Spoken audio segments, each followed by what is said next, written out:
Starting with number 1, HMS Argus, Royal Navy, 1918.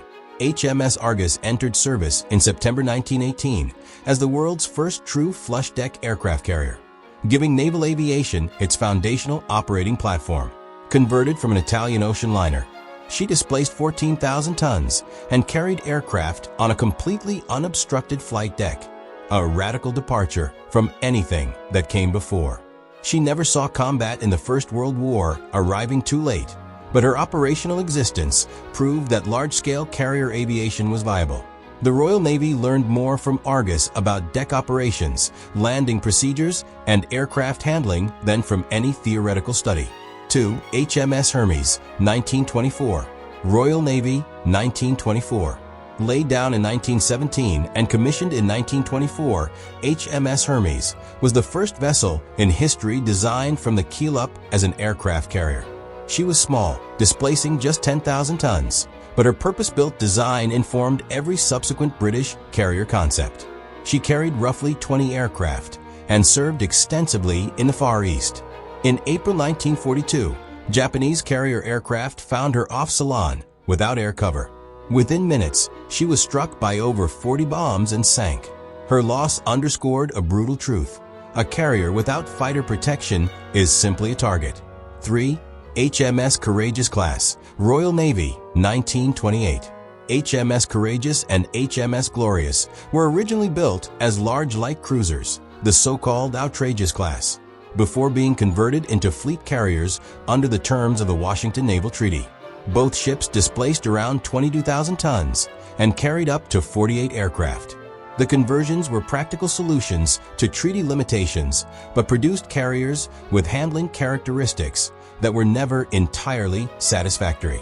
Courageous was torpedoed by U-29 in September 1939, just weeks into the Second World War, with the loss of over 500 men.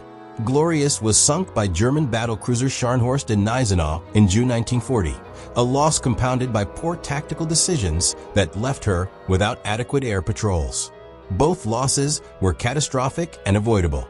4. HMS Furious, Royal Navy, 1925 as full carrier. HMS Furious had one of the most complicated evolutionary histories in naval aviation. Originally a cruiser, she was modified multiple times, first with a forward flight deck, then a rear deck, and finally a full flush deck, before emerging in something close to conventional carrier form by 1925. She displaced 22,000 tons in her final configuration and operated a mixed air group throughout the interwar period. Furious participated in some of the most significant early carrier operations of the Second World War, including operations against the Tirpitz in Norwegian fjords. Her career reflected the experimental, improvisational nature of British carrier development during its formative decades. 5. HMS Eagle, 1924. Royal Navy, 1924. Converted from a Chilean battleship that had been requisitioned during the First World War, HMS Eagle was completed as a fleet carrier and commissioned in 1924. She displaced 22,000 tons and operated up to 21 aircraft. Eagle served in both the Atlantic and Mediterranean during the Second World War, playing a critical role in convoy escort operations to Malta. In August 1942, during Operation Pedestal, she was struck by 4 torpedoes from the German submarine U-73 and sank in 8 minutes. The speed of her loss, taking over 200 men with her, demonstrated how quickly even a well-armored carrier could be destroyed by a determined submarine attack. 6. Ark Royal, 1938. Royal Navy, 1938. The first purpose-designed fleet carrier built for the Royal Navy under the post-Washington Treaty framework, Ark Royal displaced 22,000 tons and carried up to 60 aircraft, a significant jump in air group capacity over her predecessors. She became one of the most recognized ships of the Second World War, involved in the hunt for the Bismarck, operations in Norway, and repeated Malta convoy runs. German propaganda repeatedly claimed to have sunk her. She survived long enough to become a symbol of British naval resilience. In November 1941, a single torpedo from U-81 struck her, and due to poor damage control procedures, she sank the following day. 1 man was killed in the attack itself. The loss of the ship was a failure of procedure, not firepower. 7. Illustrious-class, Royal Navy 1940. The Illustrious-class represented a fundamental shift in British carrier doctrine. Where American and Japanese carriers prioritized air group size, the Royal Navy, operating in confined, heavily contested waters like the Mediterranean, armored its flight decks. Each ship in the class carried 3 inches of armored steel over the hangar, reducing aircraft capacity to around 36, but providing protection that would prove decisive. HMS Illustrious survived a concentrated Stuka attack in January 1941 that would have destroyed any unarmored carrier. HMS Formidable, HMS Victorious, and HMS Indomitable all absorbed kamikaze hits that American carriers would not have survived in the same condition. The class comprised 6 ships: Illustrious, Formidable, Victorious, Indomitable, Implacable, and Indefatigable, the last 2 built to a slightly modified design with additional hangar capacity.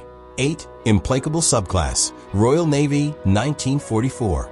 HMS Implacable and HMS Indefatigable were completions of the Illustrious-class design, but incorporated a second hangar level and increased aviation fuel stowage, raising aircraft capacity closer to 80 in a 2-hangar arrangement. Both ships joined the British Pacific Fleet in 1944 and 1945, operating alongside American carrier task forces during the final campaigns against Japan. Their armored decks earned the famous remark attributed to American sailors watching a kamikaze bounce off a British deck. When a kamikaze hits a U.S. carrier, it's a 6-month repair job. When it hits a Brit, its sweepers man your brooms. The subclass validated the armored carrier concept under the most demanding combat conditions of the war. 9. Audacious-class, Royal Navy 1951. Designed during the war, but completed afterward, the Audacious-class produced 2 ships, HMS Eagle and HMS Ark Royal, that became the backbone of British carrier aviation through the Cold War era, displacing around 36,000 tons at completion and eventually exceeding 50,000 tons after extensive modernization. Both ships were repeatedly rebuilt to accommodate jet aircraft, angled flight decks, steam catapults, and mirror landing systems. HMS Ark Royal, the last to serve, operated Phantoms and Buccaneers until her decommissioning in 1978. The class represented the final expression of the classic British fleet carrier before defense cuts fundamentally altered the Royal Navy's ambitions. 10. Colossus-class, Royal Navy, 1944 to 1946. The Colossus-class was designed as a light fleet carrier, simpler, faster to build, and cheaper than the armored fleet carriers, using merchant shipyard construction techniques to accelerate wartime production. 10 ships were completed, though most arrived too late for significant Second World War service, displacing around 13,000 tons and carrying around 37 aircraft. They were capable and practical vessels. Several were sold or loaned to Allied navies. France, Australia, Canada, Argentina, Brazil, and the Netherlands all operated Colossus-class ships, making it one of the most widely distributed carrier designs in history. HMAS Sydney and HMCS Magnificent were among the most operationally active members of the class during the Korean War period. 11. Majestic-class, Royal Navy, Commonwealth, 1955 onward. The Majestic-class was an improved Colossus design, with 6 hulls laid down during the war, but completed post-war to more advanced standards, incorporating angled decks and modernized aviation systems during construction or shortly after commissioning. None entered Royal Navy service. All 6 were completed for or transferred to Commonwealth and Allied navies. HMAS Melbourne served Australia until 1982. HMCS Bonaventure served Canada until 1970. INS Vikrant served India through the Indo-Pakistani War of 1971, conducting a naval blockade of East Pakistan that contributed directly to the creation of Bangladesh. The class demonstrated how a relatively modest carrier design could deliver strategic effects in regional conflicts. 12. Centaur-class, Royal Navy, 1953 to 1959. For ships, HMS Centaur, HMS Albion, HMS Bulwark, and HMS Hermes were ordered as improved light fleet carriers and completed between 1953 and 1959. All were built with or later received angled flight decks and modern arresting systems. Hermes, the last completed, was extensively modernized and served the Royal Navy into the 1980s, deploying to the South Atlantic in 1982 as the flagship of the Falklands Task Force. Albion and Bulwark were converted to commando carriers in the 1960s, reflecting the Royal Navy's shift toward amphibious operations as fixed-wing carrier aviation came under increasing budgetary pressure.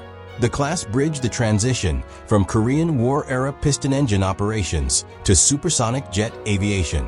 13. HMS Ark Royal, R09, Hermes subclass/modified Centaur, 1959. Though grouped administratively with the Centaur class, HMS Ark Royal deserves individual recognition. Commissioned in 1955 and serving until 1979, she was the most capable conventional carrier in Royal Navy service during the Cold War, operating McDonnell Douglas Phantoms and Blackburn Buccaneers in the maritime strike role. Her repeated modernizations, including a full angled deck, enclosed hurricane bow, and steam catapult upgrades, kept her viable in a rapidly evolving threat environment. When she was decommissioned in 1978 as a cost-cutting measure, Britain lost its last conventional fixed-wing carrier capability for over 3 decades. That decision and its strategic consequences would not become fully apparent until the Falklands conflict in 1982. 14. CVA-01, cancelled 1966. CVA-01 was never built, but its cancellation shaped British naval aviation more profoundly than almost any ship that was. Planned as a 53,000-ton fleet carrier capable of operating a modern fixed-wing air group, including the proposed BAC TSR-2 replacement, CVA-01 was cancelled in the 1966 Defense White Paper as part of sweeping reductions to Britain's East of Suez commitments. The decision was primarily financial and political. The Royal Air Force argued, controversially, that land-based aircraft could provide all necessary maritime air cover. The Royal Navy disagreed, and events in the South Atlantic 16 years later suggested the Navy was right.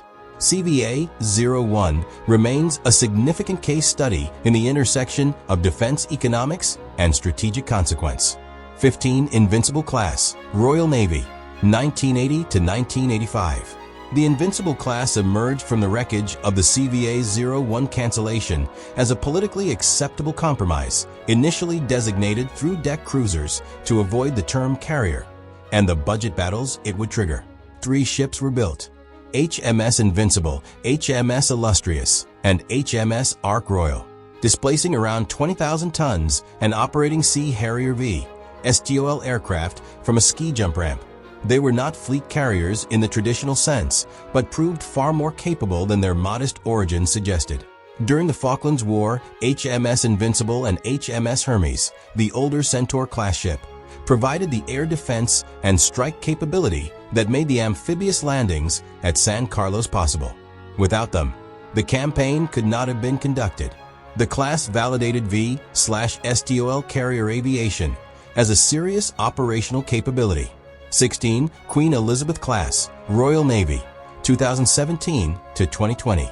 The Queen Elizabeth-class restored Britain to the ranks of major carrier powers after a gap of nearly 4 decades in conventional fixed-wing carrier operations. 2 ships, HMS Queen Elizabeth and HMS Prince of Wales, were built, each displacing 65,000 tons and designed to operate up to 36 F-35B Lightning II aircraft in wartime configuration, with a potential surge capacity of 72. The ships use a twin-island arrangement, 1 island for ship navigation, 1 for aviation control, a novel design that optimizes flight deck space. They are powered by an integrated electric propulsion system rather than conventional mechanical drive, reflecting the Royal Navy's emphasis on long-term adaptability.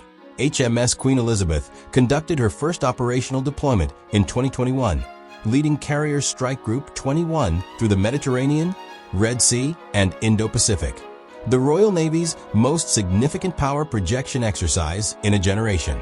If there's a British aircraft carrier class you think deserves more recognition, let us know in the comments below. And for more naval history, legendary warships, and military aviation stories, make sure to subscribe. Thanks for watching, and we'll see you in the next one.